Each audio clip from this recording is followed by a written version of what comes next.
STDini amjuk mungo pasha klaita kering strunai dog borokni shanmung nahare TRBT office baskango kutum lekha 2022 bishuo STDT amjuk mungo pasha klaita kering strunai dog montri okra tai kubuni montri shobhani montri rokni thanibo borokni bakha knahanani koimung naragai khorang tisalaikha borokni shanmung kha final result shaklai rung frungnai ni ajuk thayo borokno naharnani koimung আজকে আমরা এখানে উপস্থিত হয়েছিলাম আমাদের এসটিভিটি বিষয়টা কোন জায়গাতে আছে তা জানার জন্য। তো এই দপ্তরের সাথে কথাবার্তা বলে আমরা ওনাদের তো দেখাই পাইনি। তো আমি আমাদের এখান থেকে দাঁড়িয়েই আমাদের মাননীয় মুখ্যমন্ত্রী স্যার তথা ডক্টর প্রফেসর মানিক সাহা মহোদয়ের কাছে এতটুকু অনুরোধ করব, যেহেতু আমাদের আজকে পেপারে দেখলাম একটা দৈনিক সংবাদে 1887 মতো আমাদের এসটিভিটি পোস্ট আছে। এসটিভিটি পোস্ট আছে যেহেতু, তাহলে সেকেন্ড টাইম ইতিহাসে প্রথম এসটিভিটি এক্সামে সেকেন্ড টাইম নোটিফিকেশন আউট হবে ত্রিপুরা রাজ্যে পরীক্ষা হয়ে যাওয়ার পর। তো সেকেন্ড টাইম যেহেতু নোটিফিকেশন আউট হবে, আমাদের এতটুকুই স্যারের কাছে বিনম্রভাবে অনুরোধ থাকবে, আমরা যারাই কোয়ালিফাইড হয়েছি সবাইকে যেন স্যার সমান চোখে দেখে এবং আমাদেরকে সবাইকে যাতে একসাথে নিয়োগ করে স্কুলে পাঠায় উনি।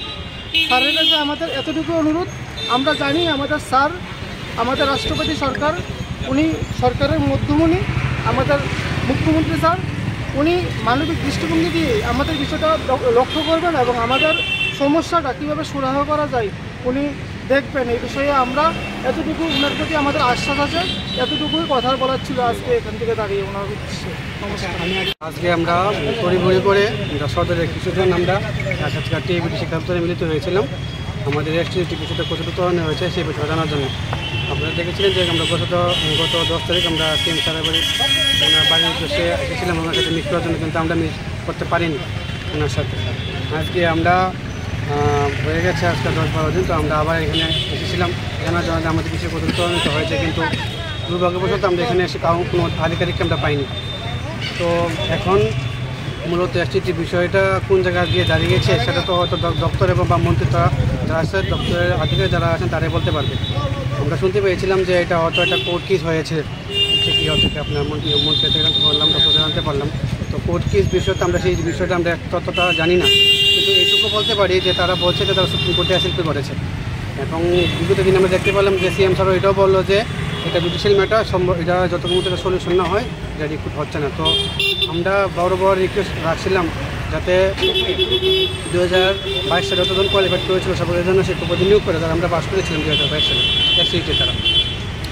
তো আজকে এই জায়গা দাঁড়িয়ে যখন এটা কোনো সলিউশন হচ্ছে না, কবে নাগাদ সলিউশন হবে সেটা জানার জন্য আজকে আমরা সব এখানে মিলিত হয়েছিলাম। আজকে আমরা তড়িঘড়ি করে আমরা এই কয়েকজনই এসেছি।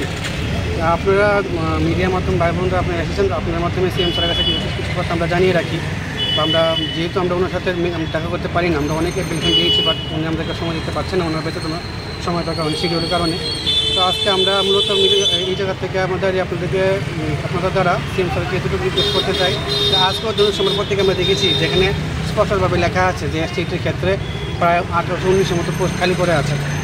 আমরা কিছুদিন আগে দেখলাম বিভিন্ন পত্রিকা কিছু 700 পোস্টের বিষয় উঠে আসছে।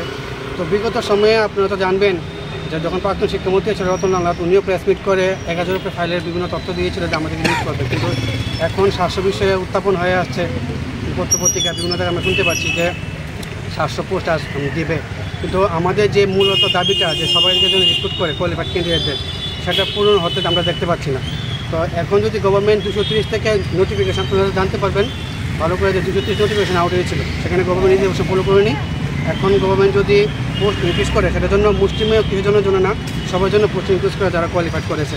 কারণ আমরা ধরে রাখতে পারি যে যদি পোস্ট ইনক্রিজ করে সবাই এখানে দাবি যতজন কোয়ালিফাইড করছে যাতে তাদেরকে নিয়োগ করা হয়, যেহেতু পোস্ট খালি পড়ে আছে।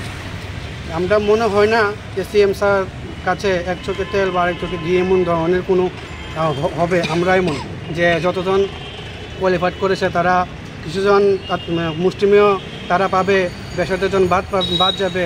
সরকার এমন জনসিদ্ধান্ত নেবে না, এমন অনৈতিক বা এমন অবিচার করবে না আমাদের সাথে। যতজন পাস করবে যতজন কোয়ালিফাইড করবে সবাইকে রিক্রুট করবে।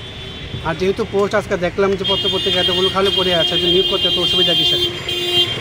আমরা যে পোস্টের সংখ্যা শুনতে পেয়েছি 700, আমি সিএম স্যারের কাছে, আমরা সবাই সিএম স্যারের কাছে বিনম্রভাবে এটাই অনুরোধ করব যাতে যদি পোস্ট যদি ইনক্রিজ করে সেজন্য সবার জন্য ইনক্রিজ করে, যজন কোয়ালিফাইড ক্যান্ডিডেট কোয়ালিফাইড করেছে, পোস্ট যেহেতু খালি পড়ে আছে সবগুলো দেখা যাচ্ছে মুসলিমের কিছুজন পাবে, বাকিরা বঞ্চিত হবে, সেই জিনিসটার মধ্যে কোনো মতো না হয়। কারণ হয়তো দেখা যাবে পরে বঞ্চিত মতো অনেকে ওভার এজ হয়ে গেছে, তারা আর পরীক্ষা দিতে পারবে না, কারণ গত 2 বছর পরীক্ষা হয়নি, না টেট না এসিডিটি, হয়তো এবার হবে।